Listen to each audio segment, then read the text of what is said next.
Welcome back to my channel Math Skills with Nazia. देखिए आज हम लोग सीखेंगे यहाँ पर इस तरह के क्वेश्चंस का सरलीकरण करना। ठीक है, देखिए यहाँ पर इस तरह के क्वेश्चन में क्या लिखा हुआ है, 3 to the power 20, 3 to the power 20 plus 3 to the power 20। तो यहाँ पर सबसे पहले इन क्वेश्चंस को करने के लिए मैं आप लोगों को एक छोटा सा पावर्स का इंट्रोडक्शन सिखाती हूँ। पहले आप लोग वो देखिए कि पावर्स किसे कहते हैं, घात किसे कहते हैं। ठीक है, तो यहाँ पर देखिए ये जो नंबर हमें दे रखे हैं, नंबर्स के ऊपर ठीक देखिए, ये जो नंबर है उसके ठीक ऊपर छोटा सा एक और नंबर हमें 20 दे रखा है। इसे बोलते हैं हम लोग इंग्लिश में पावर। ठीक है, और हिंदी में इसे कहेंगे घात। क्या कहेंगे इसे? हिंदी में घात कहेंगे और इंग्लिश में इसे पावर कहेंगे। इस तरह के पावर्स वाले जो क्वेश्चंस होते हैं उनके लिए कुछ रूल्स होते हैं। तो देखिए आप लोग पहले ये थोड़ा छोटा सा रूल समझ लीजिए कि अगर इस तरह के पावर्स में यहाँ पर कभी भी गुणा आता है और उसकी अगर बेस समान होती है, उसका आधार समान होता है, तो वहाँ पर गुणा में हमेशा घातों को प्लस करते हैं। क्या करते हैं? घातों को जोड़ते हैं। ठीक है, यहाँ पर घातों को जोड़ेंगे। जब डिवाइड वाले क्वेश्चंस होते हैं तो वहाँ पर घातों को माइनस करते हैं। ठीक है, अगर आधार सेम हो तो हम लोग घातों को घटाएंगे, घाटों का क्या करेंगे? घटाव करेंगे। ठीक है, अब आप लोग इस तरह के जब क्वेश्चंस करेंगे तो आप लोगों को ये रूल वहाँ पर लगेंगे और वो क्वेश्चन आप लोगों को बहुत अच्छे समझ में आ जाएंगे और ये रूल भी समझ में आ जाएंगे। ठीक है, तो सबसे पहले आप लोगों ने ये समझ लिया कि घात किसे कहते हैं, पावर किसे कहते हैं। जब भी कोई नंबर दे रखा हो और उसके ऊपर छोटा सा नंबर दे रखा होता है उसे हम पावर या घात कहते हैं। ठीक है, तो चलिए हम लोग यहाँ पर ये क्वेश्चन करते हैं, आप लोगों को अच्छे से समझ में आएगा। चलिए देखिए, यहाँ पर इस क्वेश्चंस में सबसे पहले हमें दे रखा है 3 टू द पावर 20। तो यहाँ पर देखिए 3 बार लिखा हुआ है ये। तो हम सबसे पहले मैथमेटिक्स में कॉमन लेना सीखिए कि कॉमन कैसे लेते हैं। देखिए यहाँ पर 3 टू द पावर 20 है, कितनी बार है? 3 बार। सबसे पहले इन तीनों में से हमने 3 टू द पावर 20 को कॉमन ले लिया। ठीक है, कॉमन लेने का मतलब होता है डिवाइड करना। ठीक है, उसे काटना, वो उससे कितनी बार कट रहा है। तो चलिए यहाँ पर देख लीजिए, ये 3 टू द पावर 20 इस 3 टू द पावर 20 से 1 टाइम्स कट रहा है। ठीक है, तो यहाँ पर मतलब इसके पहाड़े में ये सिर्फ एक ही बार आएगा, तो यहाँ पर 1 लिख देंगे। ठीक है, ये प्लस का निशान एज इट इज़। फिर ये वाला इसके पहाड़े में भी एक ही बार आएगा, तो यहाँ पर भी 1। फिर प्लस ये वाला भी एक ही बार आएगा, तो यहाँ पर भी 1। यानी इन तीनों में से इस संख्या को जब हमने कॉमन निकाला तो यहाँ पर 1 3 बार आ चुका है, क्योंकि यहाँ से ये तीनों जा चुके हैं और ये बाहर आया, तो यहाँ पर क्या बचा? 1। देखिए इस तरह के क्वेश्चंस में बहुत से स्टूडेंट्स ये गलती करते हैं कि यहाँ पर 3 टू द पावर 20 जब लिखा है तो उसे 20 टाइम्स लिखने की कोशिश करते हैं और 20 टाइम्स उसका गुणा करने की कोशिश करते हैं, जो कि बहुत लेंदी होगा। ठीक है, बहुत बड़ा क्वेश्चन बन जाएगा।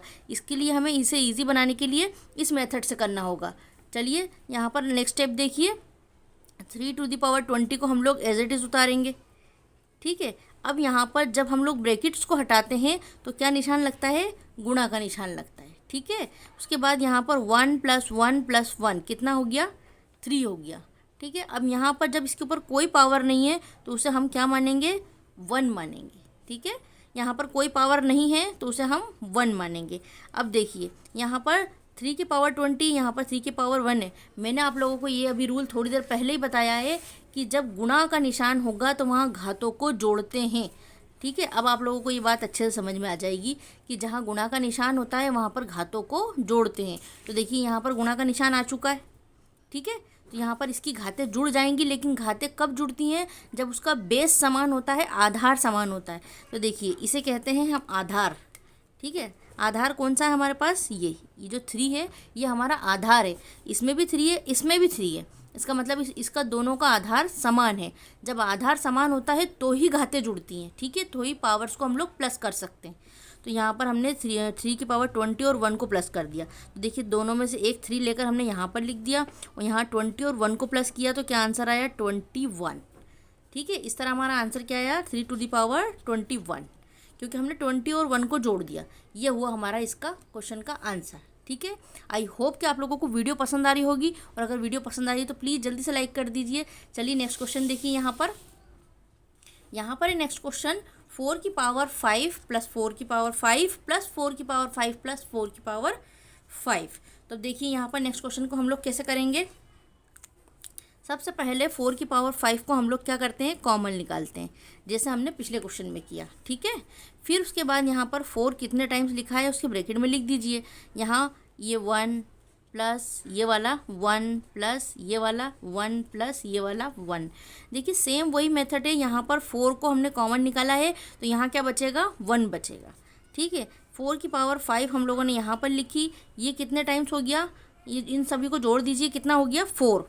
तो देखिए यहाँ पर हमने 4 लिखा, लेकिन जब ब्रैकेट्स को हटाते हैं हम लोग तो क्या लगाते हैं, गुणा का निशान लगाते हैं। यहाँ पर 4 पर कुछ नहीं है, मतलब क्या है 1। फिर से वही नियम लगेगा, दोनों संख्याओं के आधार देखिए समान है, जी हाँ समान है, यहाँ पर 4 है, यहाँ पर भी 4 है। ठीक है, इसलिए हम लोगों गुणा में जो घात है वो जुड़ जाएगी, तो इसको जोड़ देंगे। 4 की घात 5 और 1, इन दोनों को जोड़ दीजिए, 5 और 1 को। तो यहाँ पर 4 तो एज इट इज़ लिखेंगे, लेकिन 5 और 1 को जोड़ेंगे तो कितना हो जाएगा, 6। इसलिए इसका आंसर हुआ 4 to the power 6। I hope कि आप लोगों को आज की वीडियो अच्छी लगी होगी, पसंद आई होगी। और अगर वीडियो पसंद आई हो, मेरे चैनल पर नए हो तो प्लीज़ चैनल को सब्सक्राइब किए बिना मत जाइएगा। मिलते हैं आपसे नेक्स्ट वीडियो में, तब तक के लिए बाय गाइस।